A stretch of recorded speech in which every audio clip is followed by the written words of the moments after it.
What's going on, everybody? Welcome into the Green Bay Packers Report. My name is Joey Petersen. We got a loaded show for you guys. We're going to start off with the scouting report on the Detroit Lions, then 5 keys to a Packers win, and we're going to round this thing out like we always do, my score prediction for Thursday. We're like less than 48 hours away from this game kicking off till you and I are sitting on our couch eating some turkey, mashed potatoes, mac and cheese. Actually, I won't be sitting. I'll be right here live for it. Hope you guys join me for Thursday's game against Detroit. I thought it'd be fun to look back at all the past previews we've done and look at the losses and say, okay, what can we change today? Well, here's our like number. In each loss the Green Bay Packers have gotten this season, 215 is the highest that we've gotten. So today I thought, you know what? Let's not jinx it. Let's get this thing to 300 likes. That way, we're almost guaranteed to win this game in a couple of days. So if you're watching this video and we're not at 300 likes yet, you're a part of the problem. So change that. Hit that thumbs up button. The Detroit Lions, so far in 2025, it's been an up and down season for them. Very, very roller coastery. Yes, we make up words from time to time here. 7-4, their NFC North record is 1-2. They got a couple of key wins: Chicago, Baltimore in Week 3 on Monday Night Football. Big win against the Tampa Bay Buccaneers. But they lost almost like crazy when you look back at it, given what's happened with the Minnesota Vikings over the last couple of weeks. They lost to Minnesota a few weeks ago. They got destroyed by Kansas City. That one really wasn't even a game. Same with that Philadelphia game as well. The biggest news for them is over the last couple of weeks, Dan Campbell, their head coach, has taken over the offensive play calling. Obviously, their OC, Ben Johnson, left for the Chicago job in the offseason. Well, Dan Campbell is their newest play caller since Week 10. Keys to victory. Let's talk about it. Number 1, it is pressure Jared Goff. If I ever preview a game against the Detroit Lions and don't start with this as my number 1 key to victory, you can go ahead, turn me off, and never watch again, because when you are playing the Detroit Lions, and if you want to beat the Detroit Lions, that starts with pressuring Jared Goff. And you don't have to blitz him a ton. That's not what I mean. In fact, Jeff Hafley in Week 1 blitzed Detroit more than any other opponent last season, he blitzed him more than any other opponent last season, 41% of his dropbacks over their 2 meetings. However, he dropped that down this season in Week 1 and blitzed him less than 10% of the time. Just let his guys do the rest of the work. 44 dropbacks, 4 blitzes only. That's a blitz percentage of 9.1%. So Jeff Hafley saw something last year that frankly did not work very well at all. Detroit did not have much trouble putting up points against Green Bay in 2024. He said, okay, it's not working, me blitzing him 40% of the time. Let's dial it back, and we found something that was perfect. Jared Goff only threw for 225 yards, a touchdown very late in the game, garbage time touchdown, interception, expected points added per dropback of negative 0.9, average yards per completion 3.3. That's what happens when you get in his face, make him make quick decisions. He is a far less productive quarterback. 1.5 sacks against Detroit. Let's play underdog. Are they going higher or lower than that? You let me know down below in the comment section. Last time they played them, they went much higher than that. Do you think it's going to be the same this time around? Let me know down below in the comments. Number 2, you got to minimize the offensive mistakes, okay? And I get it. That probably sounds a little bit elementary, like, oh, stop making mistakes on the offensive side of the football. Then you're going to be able to score more points. And, yeah, it could be boiled down to that.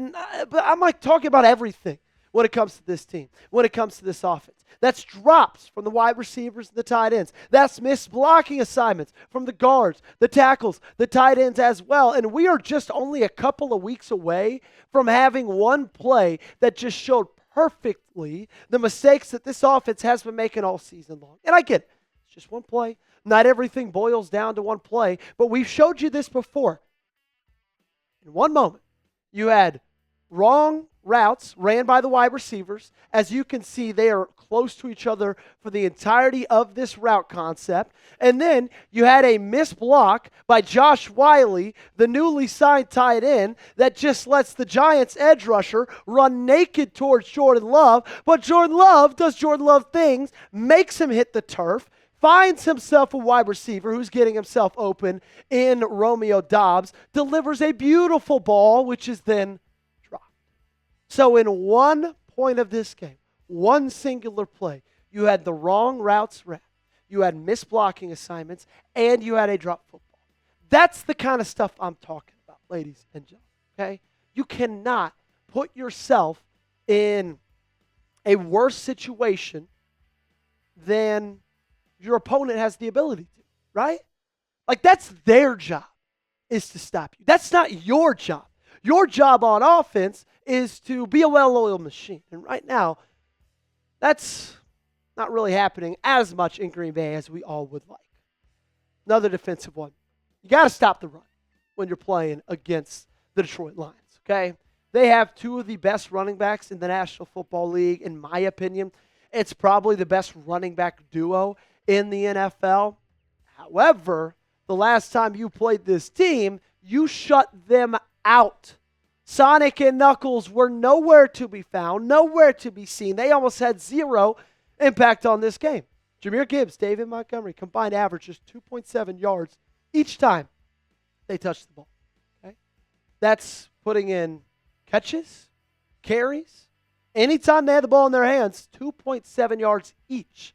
And it was even worse when you turned around and handed them football. 2.1 yards a carry for Gibbs, 2.3 yards a carry for David Montgomery. Now, a lot of people at that point were saying, man, are these guys cooked?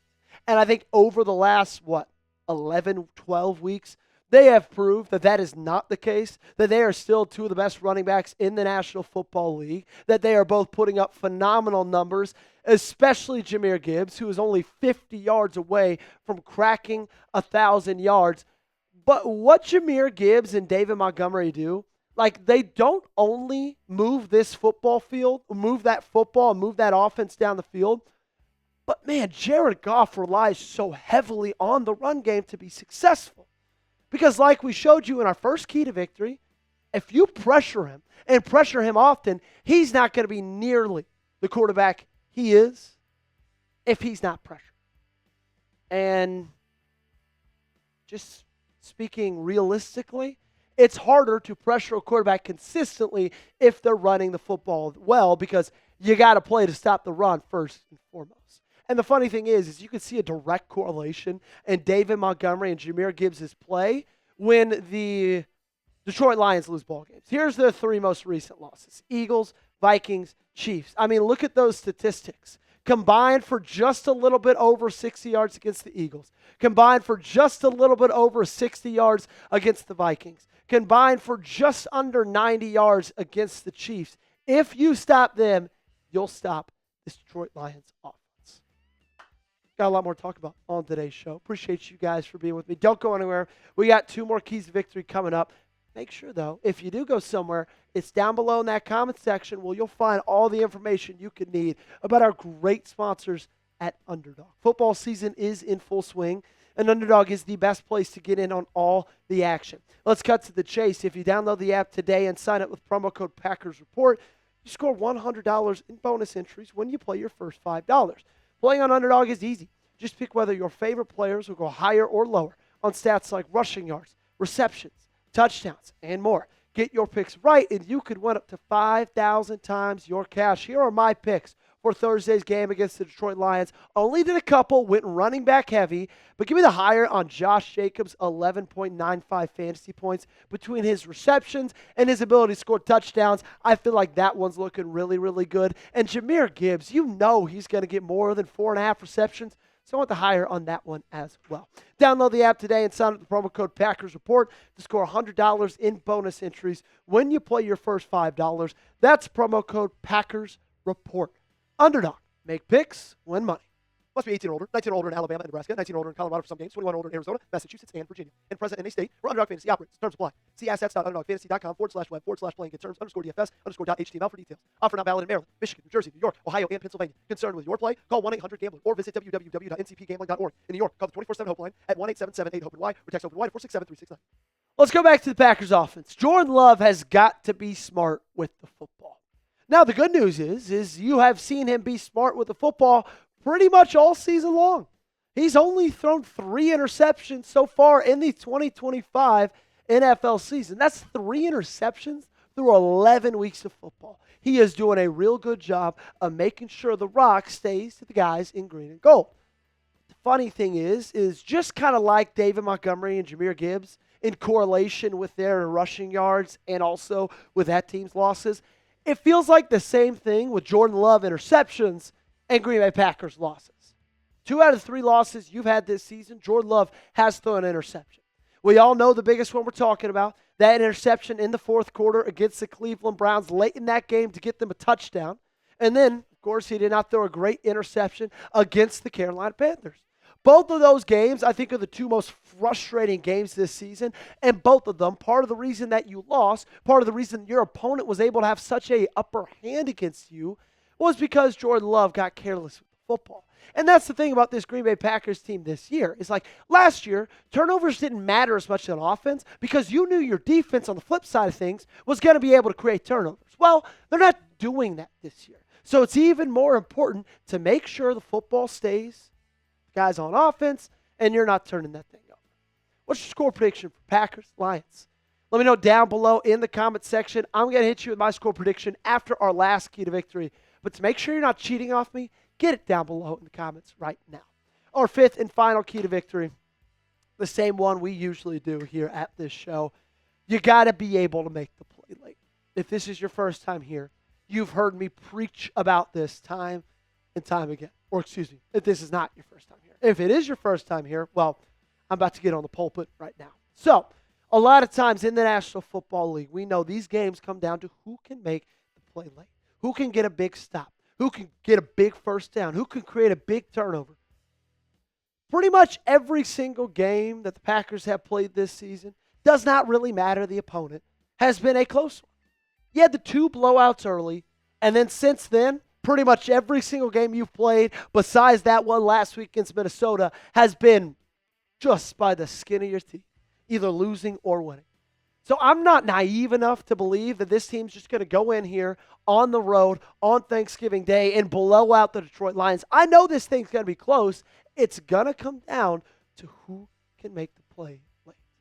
Can Jordan Love make that big throw? Can Micah Parsons get that big sack? That's what's going to come down to, and the winning team is going to be the one to stand on the field, eat that turkey at the end of that game, and say, you know what? We just made the big play late in the game, and they did. I think the Packers do make that big play. I think they win this football game. I think it's 20-16. I think the Detroit Lions are a very, very different squad than they were this time a year ago. They're still a good football team. Don't get me wrong. You got to go on the road. Not an easy place to play whatsoever. I just think you're better. I think you're more well-rounded than they are. Make sure you got me followed on social media. Twitter, Instagram. I'm on both platforms. Make sure you got me on either of those. Those links in the comments and description. And make sure you are subscribed. Again, we're going to be live for this game on Thursday. So make sure you joined us. Have your notifications on. Because we could do about an hour tailgate, then 3 hours live, play-by-play, instant reactions, in-depth analysis. It's going to be a ton of fun. And I hope to see you there. So make sure you are subscribed.